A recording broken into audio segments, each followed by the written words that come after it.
কাল বানিয়েছিলাম রাখি স্পেশাল মুগ ডালের হালুয়া।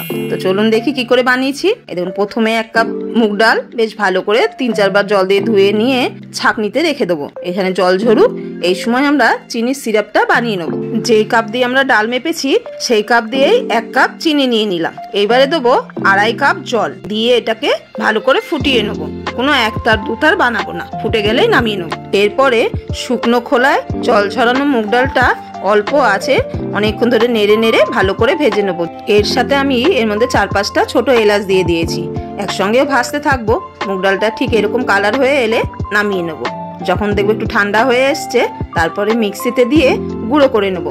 দেখুন ঠিক এইরকম। এরপর একটা কড়াই বসিয়ে দিয়ে এই গুঁড়োনো মুগ ডালটা আরো একটু ভাজতে থাকবো। 2-3 মিনিট ভালো করে ভাজা হয়ে গেলে এর মধ্যে দিয়ে দেবো 3-4 চামচ ঘি। ঘি দিয়ে ডালটাকে আরো ভাজতে থাকবো। যখন দেখবো একটা ভালো গন্ধ বেরিয়ে এসছে, কালারটাও বদলে গেছে, তখন দিয়ে দেবো চিনির সিরাপটা। চিনির সিরাপটা দেওয়ার সময় খেয়াল রাখতে হবে একসঙ্গে না দিয়ে অল্প অল্প করে দিয়ে ভালো করে মিশিয়ে নিতে হবে। পুরো জলটা যখন দেওয়া হয়ে যাবে, মেশানো হয়ে গেলে এর মধ্যে দিয়ে দেবো আরো 2 চামচ মতন ঘি। ঘি দেওয়ার পরেও সমানে নাড়তে থাকতে হবে, এটা যেন তলায় লেগে না ধরে।